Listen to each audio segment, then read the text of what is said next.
Welcome everybody to the summer of stitching. Oh, I'm so excited to be back. This is our third year now of summer of stitching and I'm so excited. We're going to have such a fantastic few months ahead. The projects that we've got planned and just just everything involved is just going to be so fun, and there's lots of new techniques to me.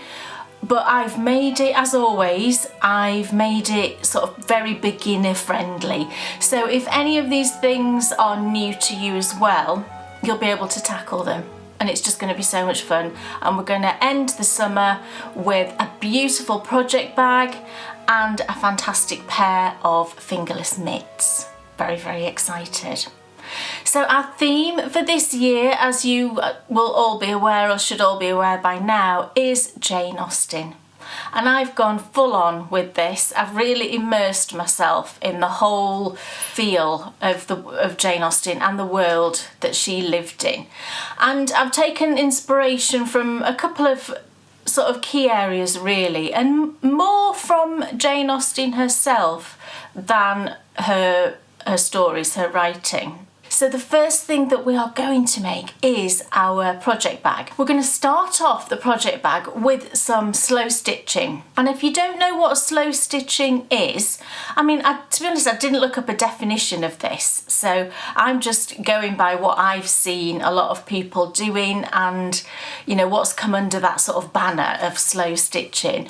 It's basically, as far as I'm concerned, it's hand stitching, hand sewing, in a way that is very relaxed and done at your own pace, and just take your own time. So the technique, in my case anyway, uses lots of little pieces of fabric. So you can use scraps if you've got lots of scraps. If you are a quilter already, you will have a supply of these on hand, I'm sure.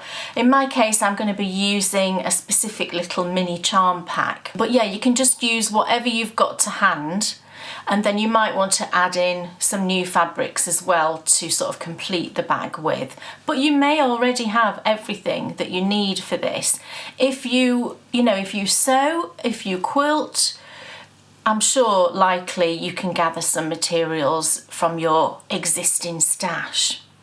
So I guess what I should show you first of all is the bag that we're going to be making. So I called the bag the Austen bag, because obviously lovely Jane Austen, and this project bag takes its inspiration from a quilt, or it's actually described as a coverlet that Jane Austen herself made. It's a really famous one. It's in a Jane Austen museum. Is it in one of the houses that she used to live in, I think? The whole pattern is based on diamonds, and it uses lots of diamonds, and there's like sashing in between. Is that what it's called? I think it's called sashing in between, in sort of like a neutral colour, and then the border is even tinier diamonds all the way around, and then there's like a central motif of like a flower spray.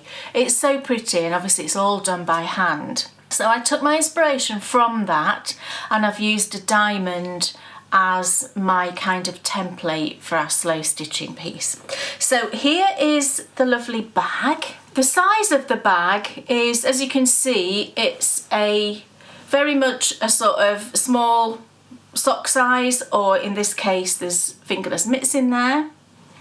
Hats, small shawls would also fit in there, any size project like that. And what we've done, you can see the lovely panel here with the diamonds. This is our slow stitching panel, and it's the same on the back.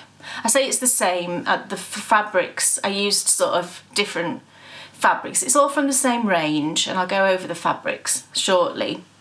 But we've got two of those panels, so it's two panels the same. And then we're going to take those two panels and we're going to make them into this lovely project bag. So I've used these gorgeous linens to actually complete the bag. The lining is also in that same neutrally coloured linen. Then we've got some hand stitching down here and also up here to finish off the bag beautifully. We've got a lovely boxed bottom. So I'm going to show you how to do that.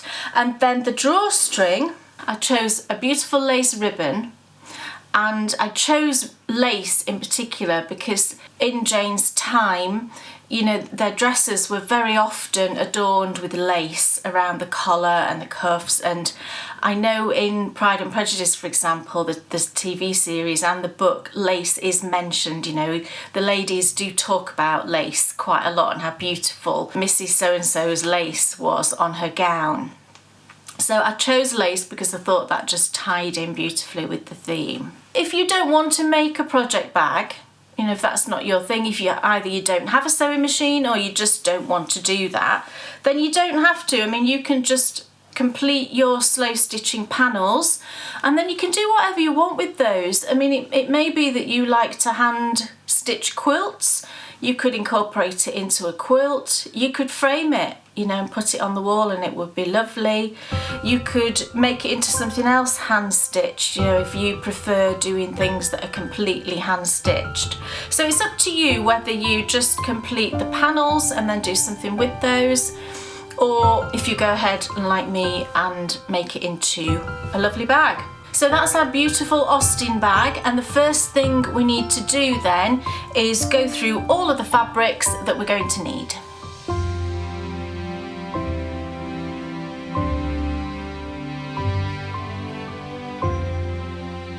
Right, so here we go with the fabrics. So first of all, here, what I've got, these are my 2 lining pieces. So there's 2 the same, and these are cut to 10.5 inches square. So 10.5 inches, 10.5 inches. And we've got 2 of those. Now this fabric that I've used, it's a Robert Kaufman linen. It's called Essex hand-dyed linen, I believe. This particular colour here is taupe, and then for my contrast here, this one is cinnamon. But in the bag that I just showed you, I used cinnamon again, but then my top fabric was limestone. But it's all Robert Kaufman Essex linen. And I believe it's a blend. It's not 100% linen, it is a blend. But it's beautiful fabric, and it was a joy to sew, so I'm sure it will be this time round. So we've got our 2 lining pieces. I've then here got, I'll move them out of the way as I mention them. Now here I've got 2 pieces of fusible fleece. So the brand that I like to use is Viline or Visaline. I think they changed their name recently, who knows why. And this one is H640 that I use, and it's the fusible kind. If you look on, you might not be able to see, but this side has lots of little sort of tiny white dots on, and that's the glue. So what we do is we lay our fabric onto this, and then an iron over the top will stick it to it. So you'll see that in the process of the bag making. And I like to cut this a little bit bigger. If I just put that on again, I just rough cut this with a pair of scissors. I just lay my fabric down onto the fleece and I just cut it out with a bit of a border, because I find it can, when you stick it down, it can sort of shrink in a little bit. So I prefer to stick it with a bit of excess and then trim it off afterwards. Now you don't have to use the fleece lining.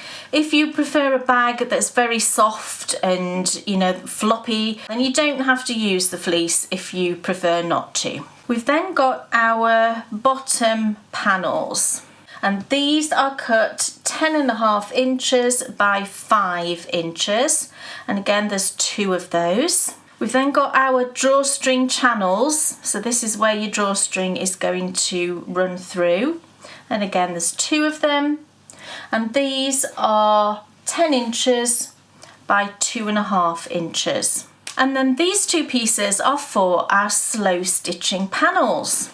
These are actually bigger than what the finished panel will be, and I've cut these fairly roughly. It doesn't really, they don't have to be completely exact because we are going to be trimming these down after we've completed the slow stitching, but I've cut these to about 12 inches by 8 inches, and again there's 2 of those. What's going to happen is the panel is going to sit here like this, and we will then, after they're completed, we'll then measure it out and we'll trim it off to make it the correct size. We then need some fabrics for our diamonds, you know, for our slow stitching piece. Now I'm actually going to be using this. This is a little mini charm pack from Moda, and it's called Lydia's Lace, which, you know, I'm sure you all know, if you've read Pride and Prejudice, there's a character in it called Lydia.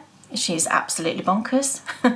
The era is later than Pride and Prejudice. You know, these fabrics are inspired by the era 1840 to 1880, but I think they're just very much in keeping with that time, you know, the prints and the colours.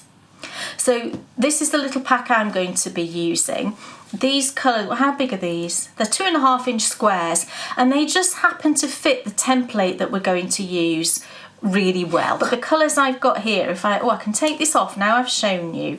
So it's made up of lots of lovely sort of earthy tones. We've got some gorgeous reds. Some of them are florals, some of them are like a sort of polka dot, some of them are checks, and then you get some big florals and you get small florals. Really pretty. I think if you actually made these into a quilt top, it'd be absolutely beautiful. So it runs through reds and then into sort of like a mushroomy tan sort of colour, browns with a hint of red. We've then got some little polka dots, florals. We then go into some blues. So we've got blue and brown, blue and cream, into like a proper brown there, paler brown again, through to some pale blues at the end. So I'm going to choose from this little selection, and I just think those, if you look at those colours against this background, I just think it's so pretty and reminds me very much of the colours that are in Jane's quilt that she made. So those are all the fabrics that we're going to need. Now, I know that a lot of people use Liberty and they have a lot of Liberty scraps.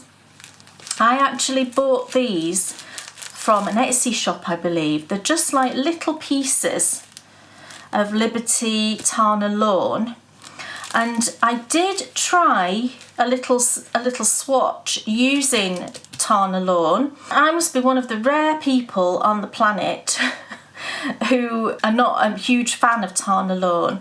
So I did do a little sample, but I actually preferred just the normal quilting cotton, so that's what I'm going to use. But if you do have lots of Liberty leftovers, I think the prints in particular, they suit that kind of era, I think, as well. I think it would look really good.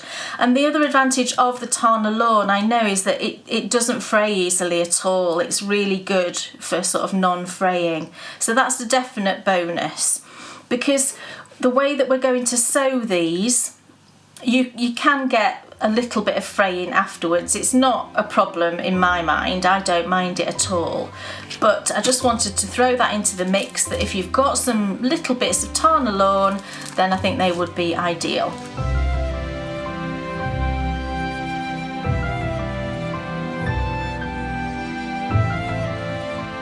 Okay, so I've gathered together all of the other supplies that we're going to need. A lot of these I think you will already have. You may need to buy a few of them. So first of all, I'm just going to mention this piece of paper here. This is like a sort of light card or thick paper. I found it easier to sort of get the placement of our diamonds, you know, much easier on our fabric if I've got a template. So this piece of card is cut to 8 1/4 by 3 3/4. So 8 1/4 inches and 3 3/4 inches down. And what we're going to do is, once we've got our templates sorted, we're actually going to just quickly draw around them and create a little map, if you like, of how the pieces are going to sit when we come to sew them. And I just found this really useful for placing the fabrics on our background linen. So you want just, you know, any bit of card or, you know, anything you've got lying around is fine. So So we've got that. Now we're going to need a hand sewing needle. This is the one here that I've been using. I've got a couple of different ones here.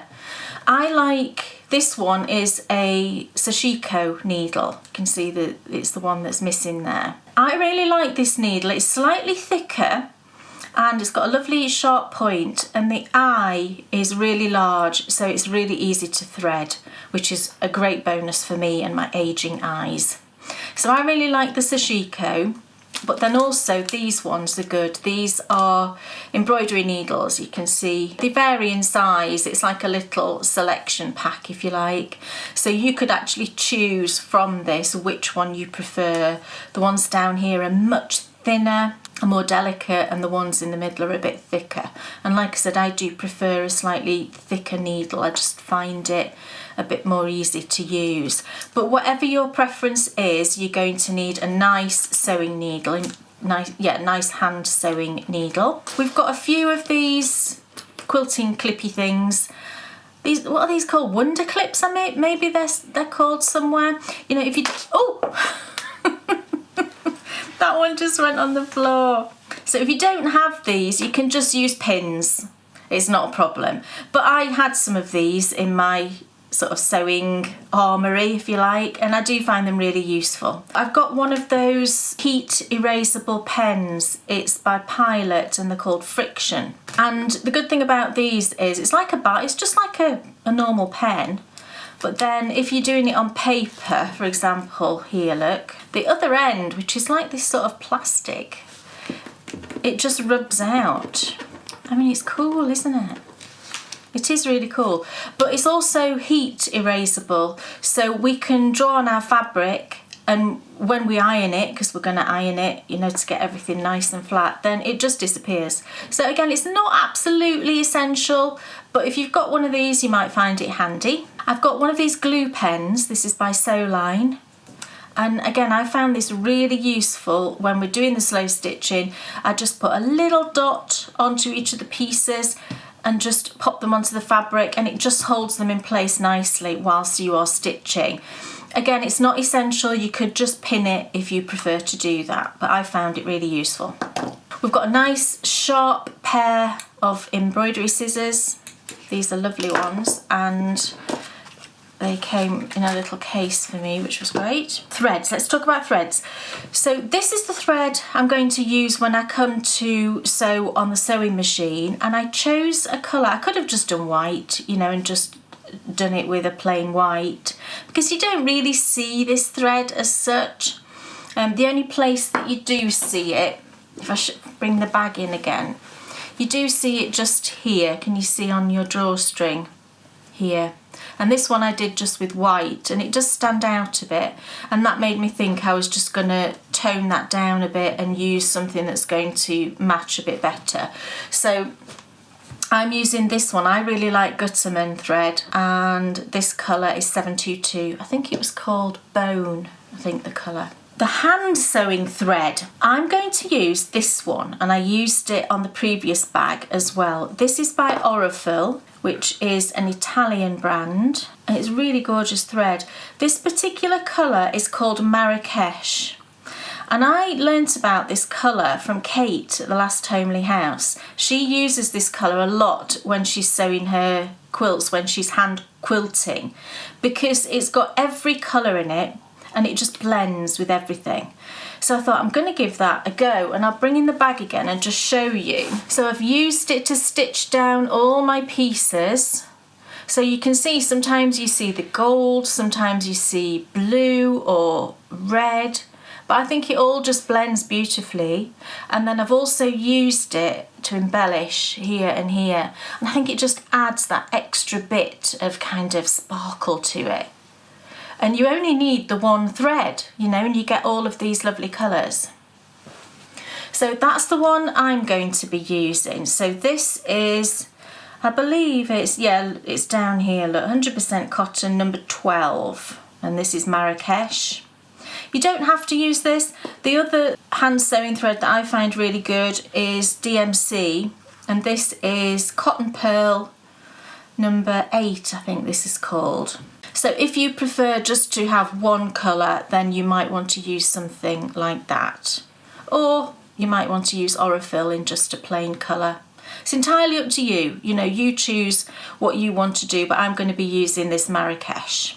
Now we're going to need a ribbon of some sort for that drawstring. So this is the one that I used in that bag that you saw. I just got this from Wool Warehouse, I believe. It's by Boutique, and I think it was only like £3 for this whole roll. And you get 5 metres, and it's 12mm wide. So that is quite important, that it's quite a narrow lace, because it's got to fit through that channel. And I also think a narrow drawstring is kind of better when it's a wide one. I find that they kind of scrunch down anyway. So this is the one that I used in the first bag, and I've got a safety pin attached there because that's what I used just to get the drawstring through at the end. So I think I'm going to use that one again, but I also got this one at the same time. Now this one is not necessarily in keeping really with the theme. I just thought it was pretty. I may use this one, and I'll decide when we get to the end of it. So again, this is by Boutique, and this one is called, oh, Vintage Ribbon. This one was vintage lace, this one's a vintage ribbon.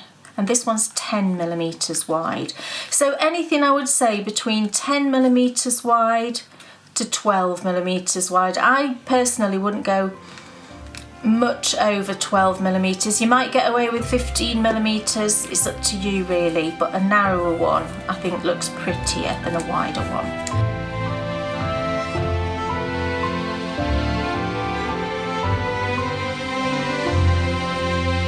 Now, I did go through quite a process with this, because initially I just thought I'll draw my own.